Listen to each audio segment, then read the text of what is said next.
एक व्यक्ति अपना रिक्शा लेकर एक गांव में गलियों में कबाड़ा खरीदने के लिए इधर उधर घूम रहा था। और घूमते घूमते वह एक बड़े से मकान के सामने पहुंच जाता है। वहां पर जैसे ही वो आवाज लगाता है तो घर के अंदर से एक 8 साल का बच्चा निकलता है। और निकलने के बाद उससे कहने लगता है, क्या तुम हमारे दादाजी को अपने साथ ले जा सकते हो?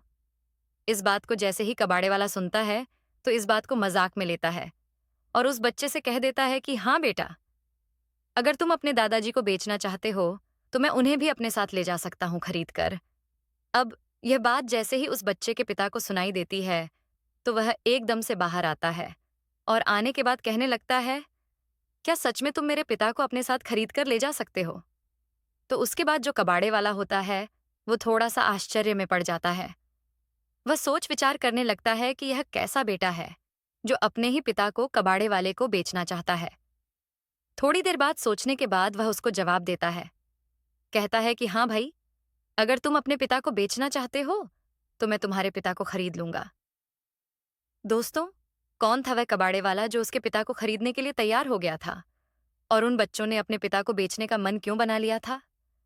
पूरी कहानी की सच्चाई जानने के लिए वीडियो को अंत तक जरूर देखें। लेकिन दोस्तों, वीडियो में आगे बढ़ने से पहले वही आपसे छोटा सा रिक्वेस्ट है कि अगर आप लोग हमारे चैनल पर पहली बार हैं तो चैनल को सब्सक्राइब कर लीजिए और वीडियो को लाइक कर दीजिए, ताकि जो मेरा हौसला है वह और भी ज्यादा बढ़ता रहे। और भी ज्यादा इंटरेस्टिंग कहानियां ऐसे ही रोज रोज मैं आप लोगों को हमेशा सुनाती रहूं दोस्तों। एक गांव के अंदर एक बलराम नाम का व्यक्ति रहा करता है। बलराम जिसके पास काफी ज्यादा पुश्तैनी जमीन है और साथ में अच्छा खासा पैसा कमाया करता है। उसकी शादी हो चुकी है और एक बड़े से घर के अंदर वह अपनी पत्नी के साथ रहा करता है। जो बलराम होता है वह दूसरों की मदद किया करता है और मदद करने में ज्यादा विश्वास रखा करता है। धीरे धीरे समय बीतता है और समय के साथ साथ उसको 4 बच्चे होते हैं। और 4 बच्चों के बाद वह उनका अच्छी तरह से भरण पोषण करता है, अच्छी तरह से उनको पढ़ाता लिखाता है और बड़े करता है इस आस में कि उसके बच्चे बड़े होंगे और बुढ़ापे में उसका सहारा बनेंगे। धीरे धीरे उसके बच्चे बड़े हो गए थे और शादी के योग्य हो गए थे। अब एक एक करके जो बलराम होता है वह अपने बच्चों की शादी कर देता है और शादी करने के बाद उसके बच्चे उसी घर के अंदर रहने लगते हैं। अब घर के अंदर काफी ज्यादा सदस्य हो गए थे। पहले तो वह दोनों पति पत्नी ही रहा करते थे, लेकिन अब उनके 4 बच्चे हैं और चारों की पत्नियां हैं, तो घर के अंदर 8 सदस्य और बढ़ गए हैं। तो परिवार बड़ा ही खुशनुमा है। बलराम की घर में अच्छी तरह से चला करती है। जब वह घर के अंदर आ जाया करता है तो घर के सभी सदस्य चुपचाप घर के अंदर रहने लगते हैं। यानी कि फिलहाल बलराम की घर के अंदर टूती बोला करती है। धीरे धीरे समय बीता और समय के साथ साथ जो बलराम की पत्नी होती है उसकी मौत हो जाती है। अब घर के अंदर बलराम अकेला रह गया था। अब वह पूरी तरह से बच्चों के ऊपर डिपेंड हो गया था और इसी तरह से समय बीत रहा था। समय के साथ साथ जो बलराम है उसकी उम्र भी हो चली थी। तो वह एक दिन बैठकर सोच रहा था कि अपने जीते जी अपने बच्चों के नाम पूरी प्रॉपर्टी को करवा देता हूं, वरना मेरे मरने के बाद में कहां पर यह कोर्ट कचहरी के चक्कर काटते हुए फिरेंगे। इस बात को सोचकर जो बलराम होता है वो एक दिन अपने सारे बेटों को अपने पास बुलाता है और बुलाने के बाद कहने लगता है कि बेटा, जितने भी खेत मेरे नाम हैं, मैं उन सभी खेतों को तुम्हारे नाम कराना चाहता हूँ। अभी तक बलराम का अच्छी तरह से ख्याल रखा जाता था, बेटों के जरिए, और कोई भी कैसी भी दिक्कत नहीं थी।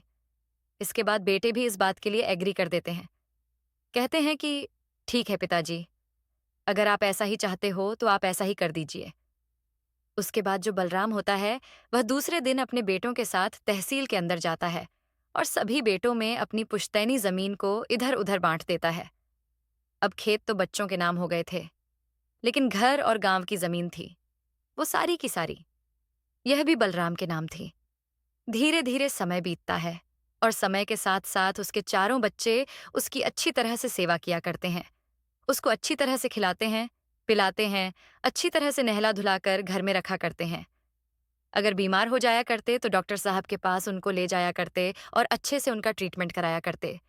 लेकिन दोस्तों, उसके बच्चों के दिमाग में एक बात घूम रही थी, क्योंकि जो जमीन अभी उसके पिता के नाम थी वह उस जमीन को भी अपने नाम कराना चाहते थे।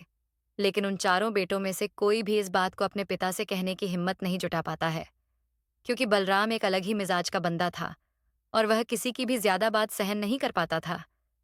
लेकिन वह कहते हैं ना कि जब कोई बात जन्म ले लेती है तो कभी ना कभी उस व्यक्ति के सामने पहुंच ही जाती है। ऐसा ही कुछ बलराम के साथ होता है। एक दिन बलराम जी बाहर हॉल में बैठे हुए थे, तो उसके बेटे कमरे के अंदर एक दूसरे से इस बात को शेयर कर रहे थे। कह रहे थे कि अच्छा होगा अगर पिताजी हमारे नाम इस जमीन को भी करवा दें, वरना के बाद हम कहां कहां पर धक्के खाते हुए फिरेंगे। अब यह बात बलराम जी सुन लेते हैं और वह भी इस बात के बारे में सोचने लगते हैं और अपने बेटों को बाहर बुलाते हैं। कहते हैं कि बेटा, तुम सही कह रहे थे, इस जमीन को भी मैं तुम्हारे नाम करा देता हूं, वरना अब मेरे गिरती के दिन है। और वैसे भी अब मेरे पोते पोती हो गए हैं, तो मुझे इस जमीन का करना ही क्या है।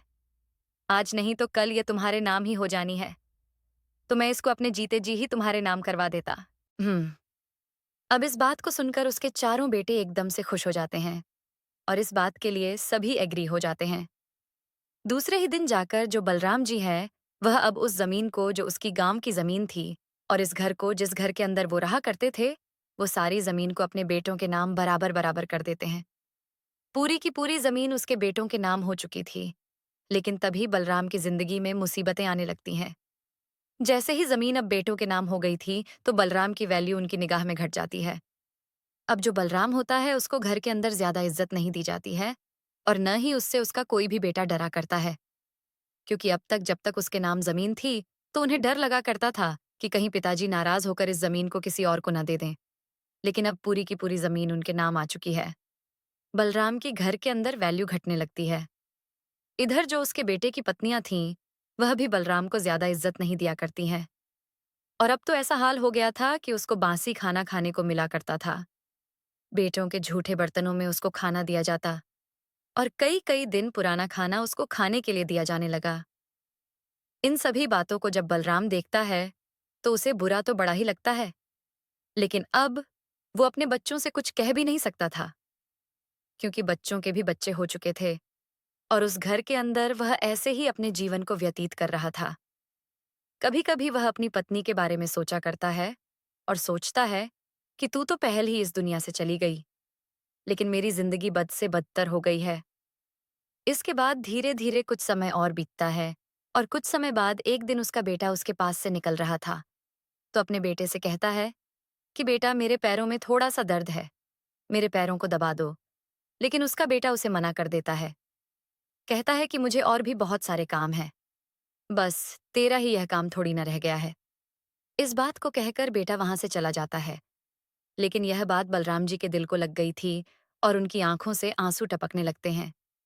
लेकिन बेटा उन आंसुओं को देखते हुए वहां से निकल जाता है और बिल्कुल भी अपने पिता की तरफ ध्यान नहीं देता है। उसके कुछ दिन बाद एक दिन जो बलराम जी होते हैं, वह अपने बेटे से कहते हैं कि बेटा, मुझे नहाए हुए 8-10 दिन हो गए हैं, तो तुम मुझे अच्छी तरह से नहला दो, क्योंकि अब मेरे हाथ पैर अच्छी तरह से काम नहीं करते। लेकिन उसका बेटा भी उसे मना कर देता है। अब इन सभी बातों से बलराम बहुत ज्यादा दुखी होता है और भगवान से दुआ करने लगता है कि वह जल्द से जल्द उसके टाइम को पूरा कर दें और उसे अपने पास बुला लें। धीरे धीरे समय बीता और समय के साथ साथ उसके चारों बेटे और चारों बहुएं बैठकर आपस में बातें किया करती थीं कि यह बुद्धा कब जाएगा। हमारी जान से इसने तो हमारा जीना हराम कर रखा है, क्योंकि वह बूढ़ा हो चुका था और बूढ़ा होने के बाद बार बार उसको खांसी आया करती और उन लोगों को उससे खाना भी देना पड़ा करता था। इसी बात से परेशान होकर सभी लोग बलराम जी से घृणा करने लगते हैं। वह खाट के ऊपर मात्र ऐसे ही पड़े रहा करते और कोई भी बच्चा उनके पास बैठकर कोई भी बात ही नहीं किया करता। अब वो कभी कभी बैठा बैठा अपने बच्चों के बच्चों को अपने पास बुलाने की कोशिश करता है, लेकिन उसके बेटे की बहुएं उनको रोक लिया करती हैं और कहती हैं कि दादाजी को बीमारी है, अगर तुम लोग उसके पास जाओगे तो तुम्हें भी बीमारी लग जाएगी। इसके बाद उसके बच्चों के बच्चे भी उससे दूर रहने लगते हैं और दूर रह रहकर उससे घृणा करने लगते हैं। धीरे धीरे समय बीतता है और समय के साथ साथ एक दिन उनके घर के दरवाजे पर एक कबाड़ा खरीदने वाला आता है। वह जोर से आवाज लगा रहा था, तो बलराम जी का पोता एकदम घर से बाहर निकलता है और बाहर निकलने के बाद उस कबाड़े वाले से कहने लगता है कि क्या तुम मेरे दादाजी को अपने साथ ले जा सकते हो। अब इस बात को सुनकर जो कबाड़े वाला होता है, वह हंसते हुए उससे कह देता है कि हाँ बेटा, अगर तुम चाहते हो अपने दादाजी को बेचना, तो मैं भी उसे अपने साथ ले जा सकता हूँ। अब ये बात जैसे ही बलराम जी के बड़े बेटे को पता चलती है, तो वह एकदम झट से बाहर जाता है और कहने लगता है, क्या सच में तुम हमारे पिताजी को अपने साथ ले जाओगे? इस बात को सुनकर जो कबाड़े वाला होता है, वह थोड़ी देर तक आश्चर्य में पड़ जाता है। लेकिन थोड़ी देर सोच विचार करने के बाद वह उसे कहने लगता है कि सच में अगर तुम अपने पिता को बेचना चाहते हो, तो मैं तुम्हारे पिता को अपने साथ ले जा सकता हूँ। इसके बाद जो बलराम का बेटा होता है, वह उससे मोल भाव करने लगता है। उसको अपने पिता को दिखाता है और कहता है कि यह है हमारा पिता, तुम इसे कितने पैसे में ले जा सकते हो? तो कबाड़े वाला कहता है कि पिता तुम्हारा है, तो तुम ही इसका मोल बताओ, और जिस मूल को तुम बता दोगे, वही मॉल में चुका दूंगा। उसके बाद जो बलराम का बेटा है, वह कहता है कि अगर तुम्हें हमारे पिता को खरीदना है, तो तुम्हें 30,000 रुपये देने पड़ेंगे। इसके बाद जो कबाड़े वाला होता है, वह उसके पिता को 30,000 रुपये में खरीदने के लिए तैयार हो जाता है। लेकिन वह उसे 1 दिन की मोहलत देता है। कहता है कि मैं 1 दिन का टाइम तुम्हें दे रहा हूँ। 1 दिन तक तुम अच्छी तरह से सोच समझ कर मुझे बता देना, और कल मैं इसी टाइम पर यहाँ पर आऊंगा। उस टाइम पर तुम मुझे बता देना कि तुम्हें अपने पिताजी को बेचना है या नहीं बेचना। ऐसा कहकर वह कबाड़े वाला वहां से चला जाता है। इधर जो बलराम जी का बड़ा बेटा था, वह अपने सभी छोटे भाइयों को बुलाकर, अपने पूरे परिवार को बुलाकर आपस में इस बात के लिए विचार विमर्श करने लगता है। कहता है कि पिताजी को खरीदने के लिए बोल रहा है। क्यों ना अच्छा होगा, हम इसे करवाने वालों को बेच दें। तो उसके बाद उसके सभी भाई इस बात के लिए एग्री हो जाते हैं और पूरा परिवार इस बात की सहमति जताता है। कहते हैं कि अच्छा होगा बुड्ढा, तो कम से कम यहाँ से चला जाएगा और ऊपर से कुछ पैसे भी आ जाएंगे। इसके बाद दूसरा दिन होता है और दूसरे दिन वह कबाड़े वाला फिर से अपने रिक्शे को लेकर वहां पर आ जाता है और वहां आकर उन लोगों से पूछने लगता है कि तुम लोगों ने किस तरह का फैसला किया है? क्या तुम अपने पिता को बेचना चाहते हो या नहीं? उसके बाद जो बलराम जी के बेटे थे, वो उससे कह देते हैं कि हाँ, हम अपने पिता को बेचना चाहते हैं और तुम बेशक से इसको अपने साथ ले जा सकते हो। जो कबाड़े वाला होता है, वो 30,000 रुपये आज अपने साथ लेकर आया था और उन पैसों को बलराम जी के बेटों के हाथों में थमा देता है और कहता है कि आज से यह मेरे पिता हैं और तुम्हारा इन पर कोई भी अधिकार नहीं है। इसके बाद जो बलराम जी के बेटे होते हैं, वह उन पैसों को गिनते हैं और बड़े ही खुश होते हैं। कहते हैं कि हाँ, ले जाओ बुड्ढे को, इसका कोई भी काम अब यहाँ पर नहीं बचा है। इसके बाद जो बलराम जी होते हैं, वह अपनी खाट में बैठे बैठे इन सभी बातों को देख रहे थे। इन बातों को सोच सोचकर उसकी आंखों से आंसू बह रहे थे। लेकिन फिर जो बलराम जी होते हैं, वह कांपते कांपते अपनी खाट से उठते हैं और अपना थोड़ा बहुत सामान लेकर उस कबाड़ी वाले के साथ चलने के लिए तैयार हो जाते हैं। जैसे ही वह बुजुर्ग व्यक्ति कबाड़े वाले के पास जाता है, तो कबाड़े वाला उनको बाबा कहता है और बाबा कहकर उन्हें अपने रिक्शा में बिठाने लगता है। वह कबाड़े वाले के रिक्शे में बैठ जाते हैं और कबाड़ा वाला अपना रिक्शा लेकर वहां से चला जाता है। अब जैसे ही कबाड़ा वाला अपने घर पहुंचता है, तो घर पर उसकी पत्नी थी और वह अपने दरवाजे से ही अपनी पत्नी को आवाज लगाता है और बताता है कि मैं बाबूजी को ले आया हूं।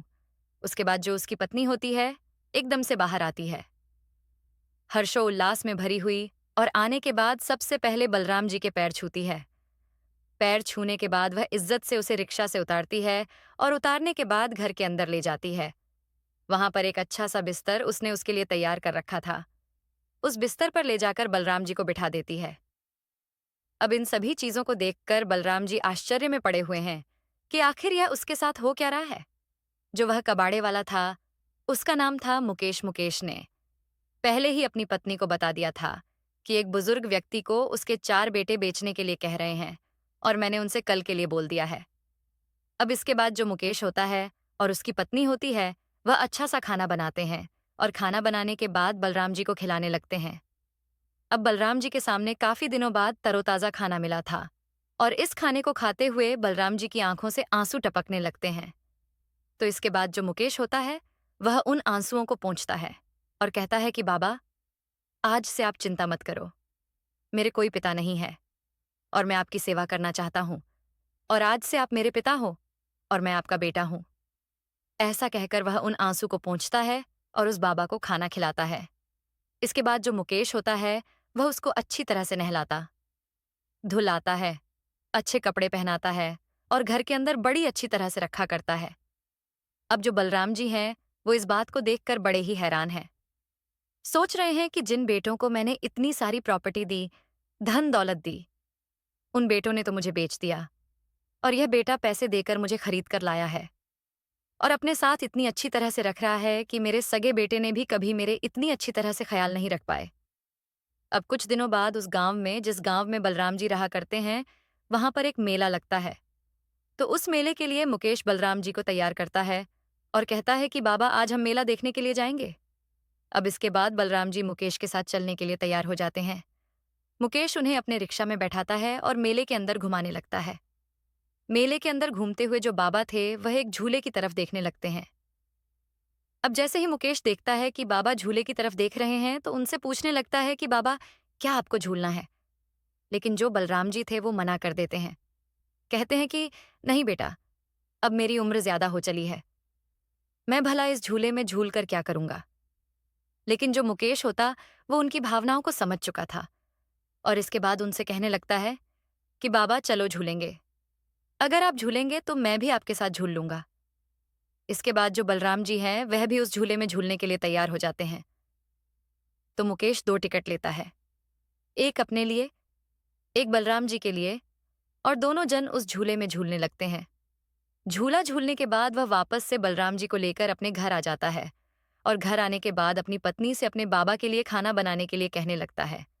लेकिन तभी बलराम उसे मना करता है। कहता है कि बेटा, मेले में काफी कुछ हमने खा लिया है, तो अभी मुझे भूख नहीं है, अभी तुम खाना बनाकर करोगे ही क्या? लेकिन जो मुकेश होता है वो उनसे जिद करता है। कहता है कि बाबूजी, आप थोड़ा सा ही खा लीजिए, लेकिन आप खा लीजिए, अगर आप खाओगे नहीं तो हमें तसल्ली नहीं होगी। उसके बाद वह अपनी पत्नी से खाना बनवाता है और थोड़ा सा खाना बलराम जी को खिलाने लगता है।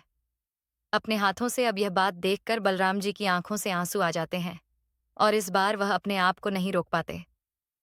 यह बात पूछने के लिए कि आखिर उसने ऐसा क्या देखा उसमें जो उसकी इतनी अच्छी तरह से सेवा कर रहा है, तो वह मुकेश से पूछने लगते हैं कि बेटा, अगर तुम बुरा ना मानो तो क्या मैं तुमसे कुछ पूछ सकता हूं?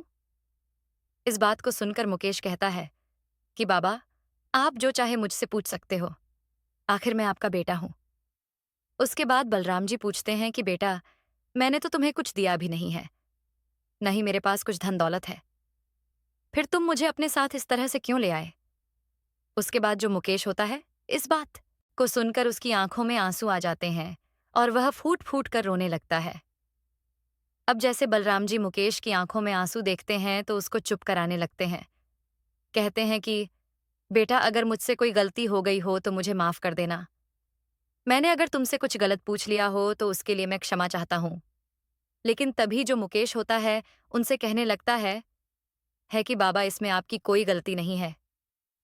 आपकी इस बात को सुनकर मुझे मेरे पुराने दिन याद आ गए। 10 साल पहले मेरे एक पिता थे और उस टाइम पर मैं बेहद ही शराब पिया करता था और शराब पीकर इधर उधर घूमा करता था। अपने पिता कि मैं इकलौता संतान था और अपने बेटे को इस तरह से शराब पीकर इधर उधर घूमते हुए देखकर मेरे पिता बड़े ही परेशान रहा करते थे और इसी परेशानी के चलते एक दिन उनको हार्ट अटैक आया और हार्ट अटैक के कारण वह इस दुनिया को छोड़कर चले गए। अब जैसे ही यह बात मुझे पता चलती है कि मेरे पिताजी को अटैक आया है, वो भी मेरी वजह से मैं ज्यादा इधर उधर शराब पिया करता हूँ, तो उसके बाद मैंने शराब पीना छोड़ दिया और बार बार यह बात मुझको परेशान किया करती कि मेरे पिता की मौत मेरी वजह से हुई है। अगर मैं शराब नहीं पीता, अच्छे से उनके साथ रहा करता, तो आज भी मेरे पिता जिंदा होते। लेकिन जब जैसे ही आपके बेटे ने आपको बेचने के लिए मुझसे कहा, तो मैंने झट से यह बात कह दी कि मुझे पिता का प्यार मिल जाएगा और इन लोगों को अपने पिता से आजादी मिल जाएगी। इसी वजह से मैं आपको खरीद कर ले आया हूँ और आपकी सेवा कर रहा हूँ। अब इस बात को सुनकर बलराम जी बड़े ही भावुक हो जाते हैं और एकदम से मुकेश को अपने गले से लगा लेते हैं। कुछ दिनों बाद जो बलराम जी के 4 बेटे थे, उनके पास एक व्यक्ति आता है। उसके बाद वह व्यक्ति उन बच्चों को बताता है कि तुम्हारे पिता की 2 एकड़ जमीन है और उस 2 एकड़ जमीन में कोई फैक्ट्री लगाना चाहता है और इसी वजह से उस जमीन को अच्छे दामों में खरीदना चाहता है। तो तुम्हारे पिताजी की जो जमीन है, उसको अगर आप हमको बेचोगे तो आपको ढेर पैसा मिलेगा। अब इस बात को जैसे ही चारों बेटे सुनते हैं तो उनको बड़ा ही आश्चर्य होता है, क्योंकि इस जमीन का जिक्र उनके पिता ने कभी भी उन लोगों से नहीं किया था। और यह कौन सी जमीन थी? लेकिन वह व्यक्ति उनको कागजात दिखाता है और कागजात दिखाने के बाद उन लोगों को समझ में यह आ जाता है कि सच में पिताजी ने 2 एकड़ जमीन कहीं पर खरीद रखी है। और उसके बाद वह फैसला करते हैं कि हम अपने पिता को ढूंढेंगे और पिताजी के नाम से इस जमीन को भी अपने नाम करा लेंगे। ऐसा सोचकर वह बलराम जी को ढूंढने के लिए इधर उधर घूमते हैं, तो एक व्यक्ति उन्हें बता देता है बलराम जी का पता, उस कबाड़े वाले मुकेश का पता जो उनको खरीद कर ले गया था। उसके बाद वह पूरा परिवार एक गाड़ी में बैठकर वहां पर पहुंच जाता है और वहां जाने के बाद अपने पिता को आवाज लगाने लगता है। अभी तक जो मुकेश था वह घर के अंदर ही था। अब जैसे ही वह आवाज सुनता है तो एकदम से बाहर आता है और बाहर आने के बाद जैसे ही देखता है कि उनके बेटे आए हैं, तो उसके बाद वह उन्हें बड़े ही आदर सम्मान से घर के अंदर ले जाता है और बलराम जी के पास जाकर बैठा देता है। अब बलराम जी उनसे पूछते हैं कि हाँ बेटे, तुम किस वजह से यहाँ पर आए हैं? आखिर अब क्या रह गया जिसके लिए तुम यहाँ पर आए हो? तो उसके बाद जो उनका बड़ा बेटा होता है उससे कहने लगता है कि पिताजी, आपके नाम की 2 एकड़ जमीन कोई व्यक्ति हमें बता रहा था जिसके अच्छे खासे पैसे मिल रहे हैं। अब इस बात को सुनकर बलराम जी भी थोड़े से हैरान हो जाते हैं, क्योंकि इस जमीन के बारे में वह काफी दिनों पहले भूल चुके थे। यह जमीन उसकी पत्नी के पिता ने उनको दहेज में दी थी और उनके नाम करवा दी थी। लेकिन बलराम जी ने इस जमीन को लेने से मना कर दिया था और कह दिया था कि इस जमीन को आप ही रखोगे और आप ही इस पर खेतीबाड़ी करोगे। मैं इस जमीन को बिल्कुल भी नहीं ले सकता। अब जैसे ही बलराम जी को याद आता है कि हाँ, 2 एकड़ जमीन है, तो उसके बाद वह अपने बेटों से कहता है कि हाँ, है तो सही, और वह जमीन मुझे दहेज में मिली थी। अब इसके बाद वह कहने लगते हैं उस जमीन के अच्छे खासे दाम मिल रहे हैं, तो आप उस जमीन को हमारे नाम करवा दीजिए। तो बलराम जी एकदम से उनको धुतकारने लगते हैं, कहते हैं कि तुमको मैंने इतनी सारी जमीन दे दी और उसके बाद भी तुम उस छोटी सी जमीन के लिए पीछे पड़ रहे हो, और तुम लोगों को अब मैं फूटी कौड़ी भी नहीं दूंगा। मैंने तुमको बड़े ही चाव से पाल पोस कर बड़ा किया था, इस दिन को देखने के लिए कि तुम अपने पिता को किसी दूसरे को बेच दो। और हाँ, तुम्हें इन बातों की अक्ल जब आएगी जब तुम्हारे बच्चे तुम्हारे साथ ऐसा करेंगे। ऐसा कहकर वह मुकेश को आवाज लगाता है और कहता है कि बेटा, इन लोगों को घर से बाहर निकाल दो। मैं इनकी शक्ल देखना तक भी पसंद नहीं करता। इसके बाद जो मुकेश होता है उन लोगों से कह देता है कि अब मेरे पिता ने बोल दिया है और आप लोग इस घर से वापस चले जाओ। ऐसा कहकर वह उनको धक्के मारकर वहां से बाहर निकाल देता है और वो लोग अपना चेहरा लटकाकर वहां से चले जाते हैं। अब जो बलराम जी हैं वह मुकेश से कहते हैं कि बेटा, अब हमें तहसील चलना है। मैं इस जमीन को तुम्हारे नाम कमाना चाहता हूँ। अब जो मुकेश होता है वह पहले तो मना करता है कि बाबूजी, कोई बात नहीं, आप ऐसा कीजिए, उनके ही नाम करा दो। लेकिन जो बलराम जी होते हैं वह इस बात की जिद लगा देते हैं और उसके बाद मुकेश को लेकर तहसील चले जाते हैं और उस जमीन को मुकेश के नाम करा देते हैं। अब जैसे ही जमीन मुकेश के नाम हो गई थी, तो ये बात उस व्यक्ति को भी पता चल जाती है जो वहां पर फैक्ट्री लगाना चाहता था। उसके बाद वह व्यक्ति मुकेश के पास आता है और उससे जमीन को बेचने के लिए पूछने लगता है। अब मुकेश इस बात के लिए अपने पिता से पूछने लगता है कि पिताजी, अगर आप कहो तो मैं उस जमीन को बेच दूं, अच्छे खासे पैसे मिल रहे हैं। उस जमीन को बेचकर यहाँ पर ढेर सारी जमीन हमारे पास हो जाएगी और अच्छा सा घर भी हम बना लेंगे। इसके बाद जो बलराम जी हैं वह खुशी खुशी उससे कह देते हैं, कहते हैं कि बेटा, जो तुझे अच्छा लगे तू वैसा कर सकता है और तू ही मेरा असली बेटा है। उसके बाद जो मुकेश होता है उस जमीन को बेच देता है। उससे ढेर सारे रुपए पैसे आते हैं और उन पैसों से वह अपने ही गांव में काफी सारी जमीन खरीद लेता है और उसके बाद एक अच्छा सा घर भी बना लेता है, जिस घर के अंदर वह सभी लोग हंसी खुशी रहा करते हैं। तो दोस्तों, यह थी कहानी 4 बेटों की, जिन्होंने अपने पिता को एक कबाड़े वाले को बेच दिया था। आप क्या कहना चाहते हो मुकेश के बारे में? आप क्या कहना चाहते हो बलराम जी के बारे में? और आप क्या कहना चाहते हो उनके 4 बेटों के बारे में? आपकी जो भी राय हो कमेंट सेक्शन में जरूर बताएं। वीडियो पसंद आया तो वीडियो को लाइक और चैनल को सब्सक्राइब जरूर करिएगा। आप सभी लोगों का बहुत बहुत धन्यवाद।